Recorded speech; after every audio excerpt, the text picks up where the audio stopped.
Hi guys, Eric here with another video. I know this isn't a review, but this is actually just a follow-up to my previous review, the Mcfarlane Toys, Robert Pattinson Batman. I'd just like to showcase a little bit of customization I did with him, and I have another Batman here, Batfleck, armored Batfleck. First, let's talk about what I did custom-wise to this Batman real quick. So this is what it looks like draped over his shoulders. It's the cuts are not the greatest. You guys can see there that they're not symmetrical at all. The cuts I just did them, with an X-Acto blade and scissors, and it's not accurate to the movie at all whatsoever.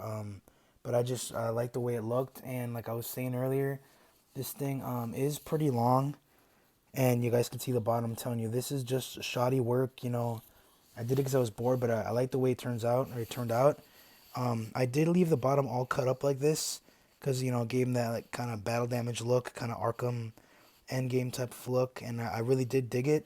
All I did was rip the old cape off, and what's cool about it was this piece on the collar is actually separate, so I just put it under there and glued it back in. So that's all for the cape. I'm no customizer. I literally just took a sleeve and cut it up, but it fits over good, and I like that it drapes over the arms quite a bit like that. Basically comic style Batman. But for the rest of the customization, I did do some light. You guys can get close. You can get in there. You guys can see that. Here we are with a closer look. I don't know if you guys can see that all that well.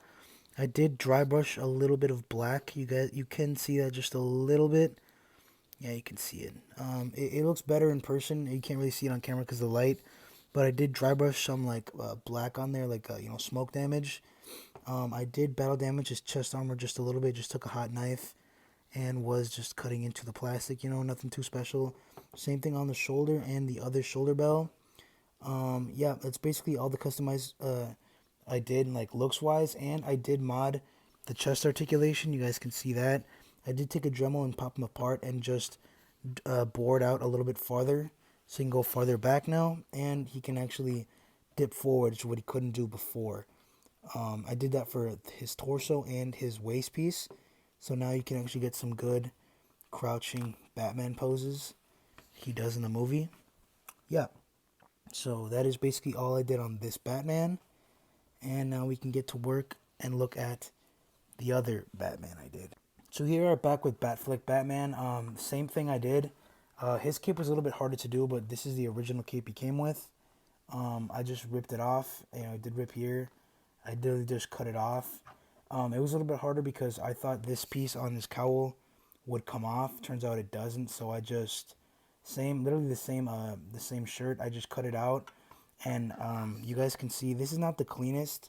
But while I put it on, I had to put super glue. I got a really nice super glue brand. Actually, I got it right here. Let me show you. It is Gorilla Glue.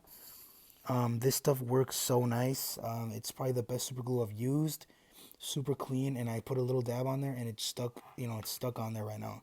Super clean, super good. Super recommend this brand. I did have to stretch it out just a little bit to get it to fit across the shoulders, so you can see one side is more bunched up than the other when he's just standing there. That's why this side is more draped down, because I had to stretch it across from here all the way over here. I could have gone a little bit farther here. It's too late now, but same thing. I did just put the cape on, cut it up, and it doesn't look that bad. This one I think came out a little bit better. There's a lot of loose fabric, and I just took a lighter and burned the frayed edges, and it makes it look even cooler to me. Like an actual battle damage Batman. And same thing I did to the abs. You can't really see here, but I did Dremel out quite a bit in there and in the waist to get them to go farther back. It didn't really do much forward because I would have to Dremel more, but I might. But yeah, basically same thing, and you get a cloth cape Batman. And they both look really clean. This one looks a little bit more clean to me, like that. And I really like the way that it got to sit over his shoulders. But yeah, basically that is it for the Batman. It's a little update on the two Batmen. Let me know what you guys think. So here's one last close-up look of the Batman custom capes.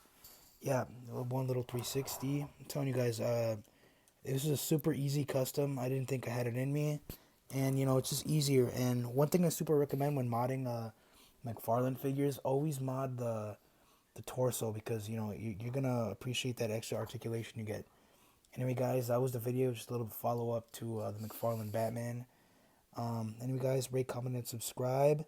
Let me know if you guys would like to see the Batfleck reviewed. If not, you know, we're sticking with a regularly scheduled program. Anyway, guys, that was it. Peace.